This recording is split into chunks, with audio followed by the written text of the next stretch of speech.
So I'm a health policy analyst at the OECD. First of all, I would like to thank the organizer for the invitation for presenting and attending this conference.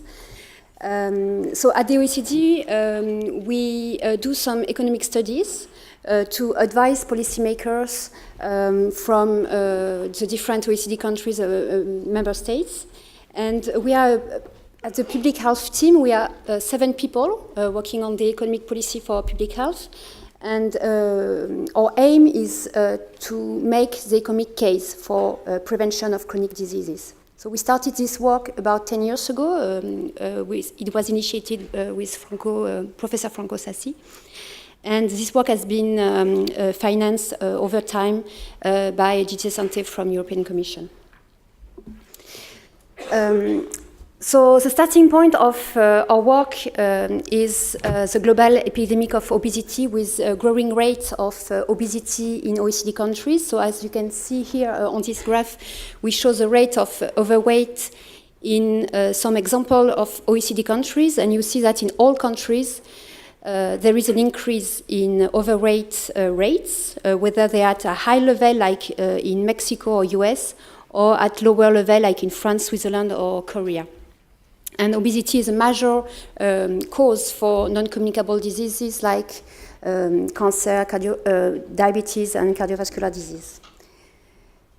So, as I said in my introduction at the OECD, what we do is to work on the economic burden of obesity and overweight. And recently we carried out a work on this economic burden, and we have 3 main results from this study. Is that the first result is about the effect of obesity on life and healthy life. The second is about the medical cost, and the third effect is about the indirect cost. And these results are really reasons we put forward for governments to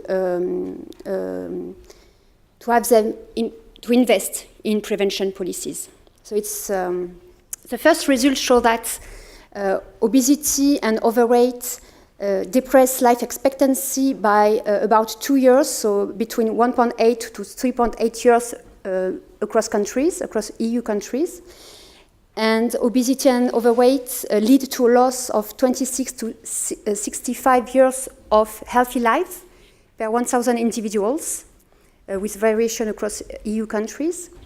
Regarding the medical cost, we show from our analysis that obesity and overweight are responsible for 3.8% to 12% of direct health expenditure.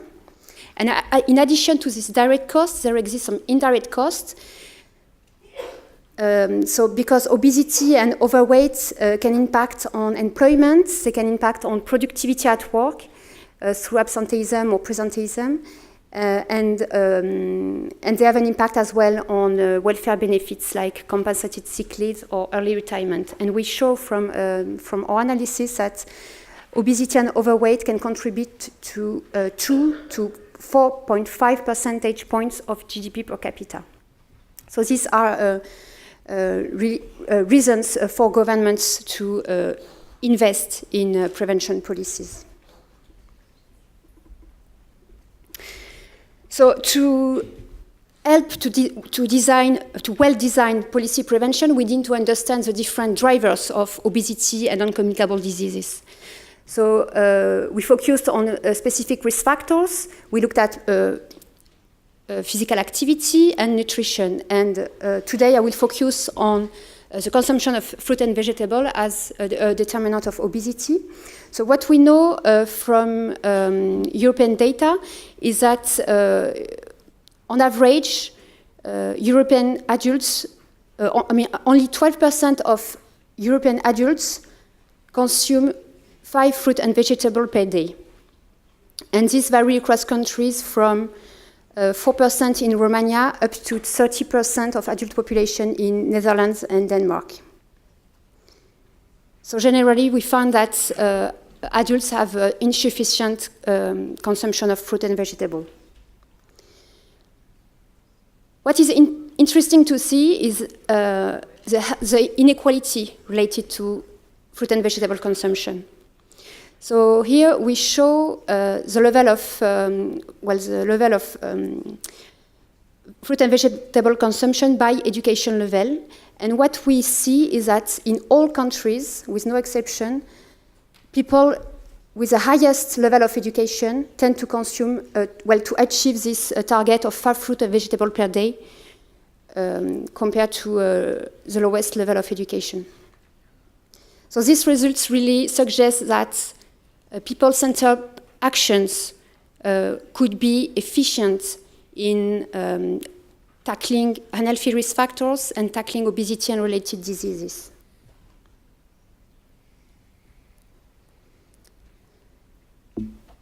So we have studied the range of policy that governments have used to tackle obesity.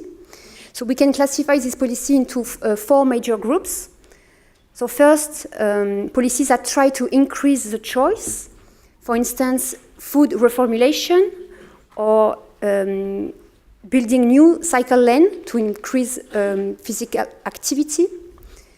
Another type of policy is around information, education, and trying to influence the established preferences, what we call nudging.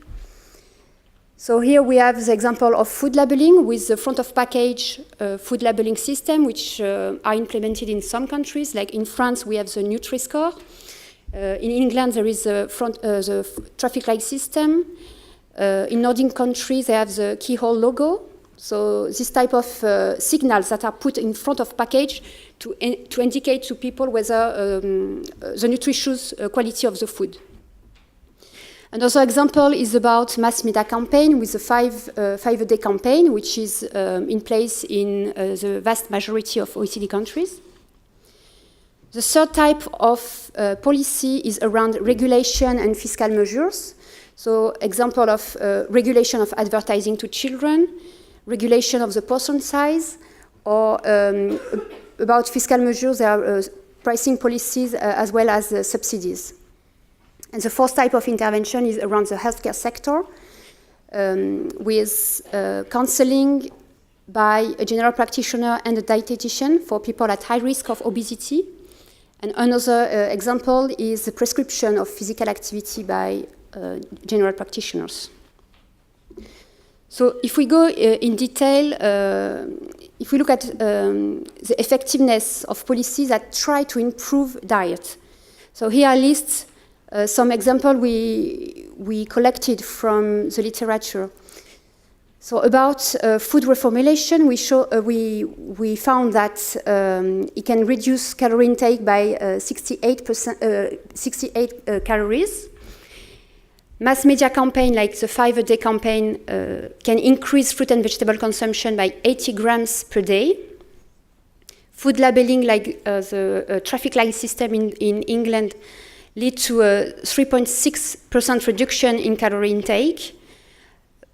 Menu labeling, so it's that are in place in restaurants, they can reduce calorie intake by 81 calories per meal. And school-based intervention, which consists in providing information to children age 7, 8 years old.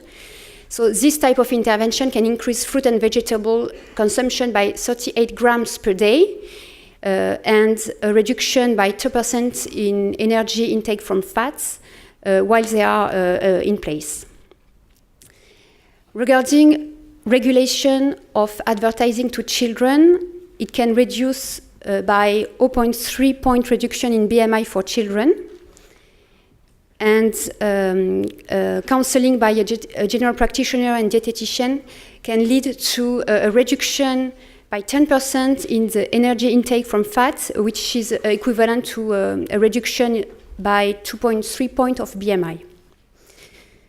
So this evidence, we collected them from the literature. We use RCTs or systematic review and meta-analysis. And we use all this evidence in microsimulation platform to try to assess the health outcome and the financial impacts of a range of policies. So the idea is we use a microsimulation model to assess the long-term impact of prevention policies, because the returns of prevention take time to show up. So we need this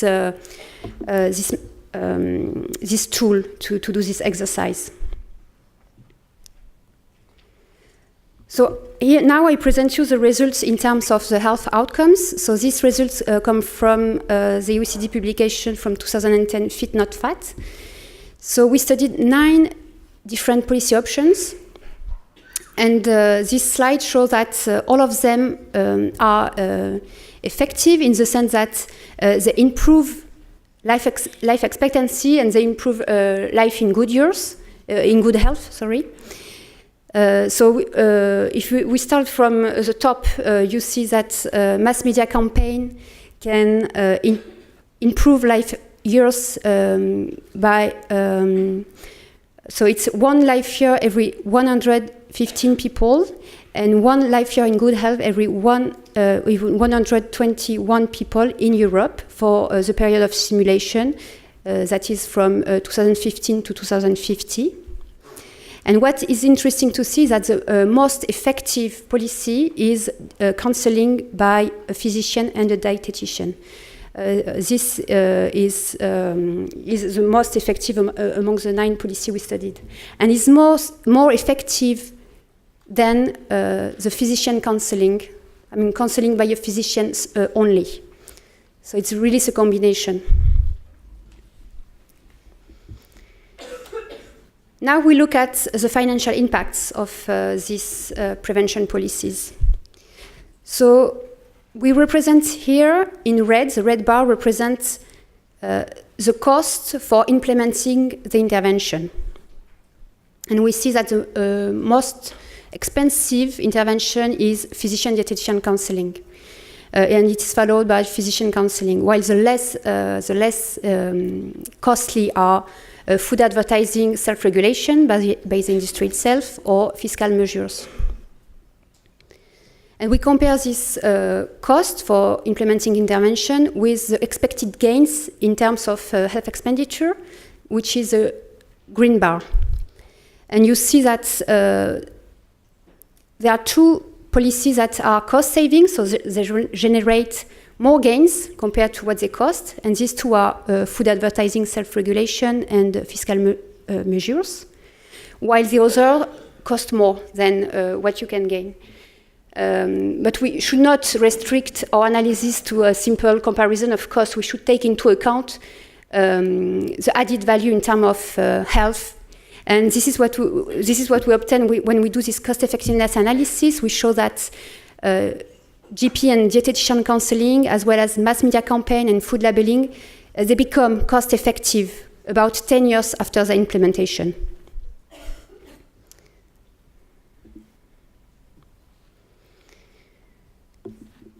And the last result I would like to show about this work is the impact on health inequalities. What we show is that people with lower socioeconomic status tend to benefit more from these prevention policies. So this comes from the fact that low educated and low socioeconomic status people concentrate more unhealthy lifestyles, they concentrate more diseases, so they benefit more from the different types of prevention policies. So my takeaway messages for today. So I show that prevention policy can improve people's life and healthy life expectancy, and they can improve labor market outcomes. They are cost-effective solutions on the long term. They can reduce health inequalities, and they can improve a country's economic growth and social welfare. What I didn't show, but what a message we would really like to emphasize is that a combination of the different policies is more effective rather than using single policy. So in particular, it's important to combine people-centered and population-wide public health actions. And it's important to combine policies from the different types I presented. So healthcare sector policy, policy around information, education, promotion, and regulation. And my last message is the fact that the response to non-communicable diseases should be multi-sectorial.